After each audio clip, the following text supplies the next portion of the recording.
Indonesia is the most beautiful land in the universe. Halo semuanya, Assalamualaikum warahmatullahi wabarakatuh.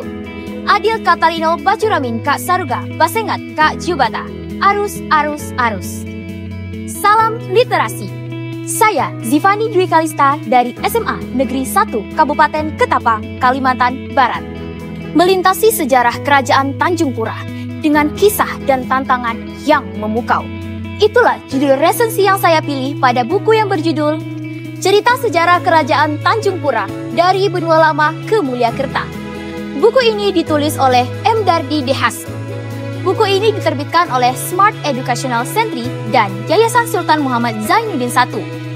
Tahun terbit buku ini dimulai pada cetakan pertama, yaitu pada bulan Januari tahun 2013. Adapun jumlah halaman pada buku ini sebanyak 113 halaman dengan ukuran 13 x 19 cm. Dengan nomor ISBN 978-602-1872741. Cerita ini mengajak pembaca menelusuri jejak perjalanan panjang sejarah Kerajaan Tanjung Pura, yang mana dikenal sebagai kerajaan tertua di Kalimantan Barat. Penulis memberikan cerita tak hanya dari sisi keberhasilan, namun juga dari perjuangan dan kegagalan. Cerita sejarah ini dimulai ketika rombongan Tuk Upuy datang ke desa Tanjung Pasar, disusul dengan rombongan Tuk Puput yang mendarat di Sukadana. Ada seorang pangeran dari kerajaan Melayu Siak Bahuluan, yang mana hidupnya selalu berpindah-pindah untuk bertahan hidup, hingga sebagian dari rombongannya ada yang tercecer, menyebabkan perkawinan sedara masih bisa dilakukan. Sampailah kedatangan Adipati Rangga Sentap yang dikenal sebagai Raja Tanjung Pura dalam Hikayat Melayu menghapus aturan itu. Adanya pertemuan yang tak bisa dihindari, perpindahan kekuasaan, tahta, tempat hingga jatuh ke tangan lawan. Sampailah pada masa Kesultanan Zainuddin I. Peperangan tak bisa dihindari, peperangan hadir di tengah-tengah sejarah. Kematian, kekalahan, dan kemenangan menjelaskan bagaimana sejarah ini berjalan. Penulis memberikan isi cerita dengan jelas, menarik, dan informatif. Ada beberapa bagian yang diberikan penulis dengan cara deskriptif, sehingga pada bagian tersebut pembaca dapat dengan mudah membayangkan isi cerita.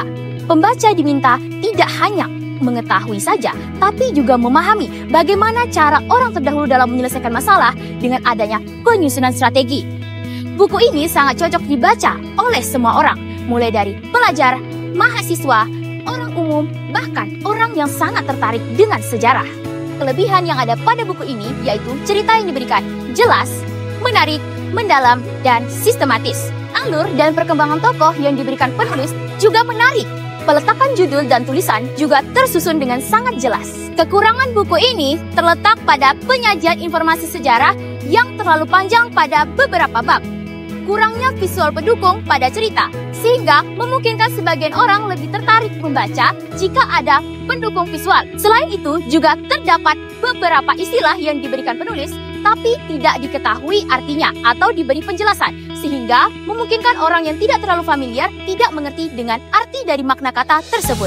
Buku ini memberikan ribuan kata dan ratusan kalimat yang tersusun secara menarik.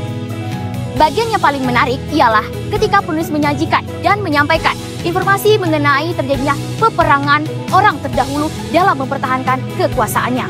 Bagian menarik lainnya adalah ketika Kerajaan Tanjung Pura sudah mencapai titik akhirnya, yang mana rakyat akhirnya hidup makmur, pembangunan infrastruktur jalan mulai dibangun, bidang keagamaan, olahraga, dan kesenian mulai dilaksanakan dan dikembangkan. Cerita ini berhasil mengubah perspektif saya yang awalnya mungkin ini hanya cerita biasa, menjadi ini cerita yang benar-benar menarik untuk dibaca. M. Dardi Dehas, penulis yang berhasil memberikan penjelasan bagaimana sejarah panjang Kerajaan Tanjung Pura berjalan dalam lintasan waktu ke waktu. Rangkaian kata per kata yang ia tulis tidak hanya menggambarkan sebuah cerita saja, tapi juga menggambarkan semangat dan pantang menyerah dalam berjuang. Dari buku ini kita bisa membuka dunia baru dengan membaca. Bukalah hatimu pada sebuah buku untuk jatuh cinta. Sekian dari saya mohon maaf jika terdapat salah kata pada saat saya menyampaikan. Terima kasih. Wassalamualaikum warahmatullahi wabarakatuh. Salam literasi.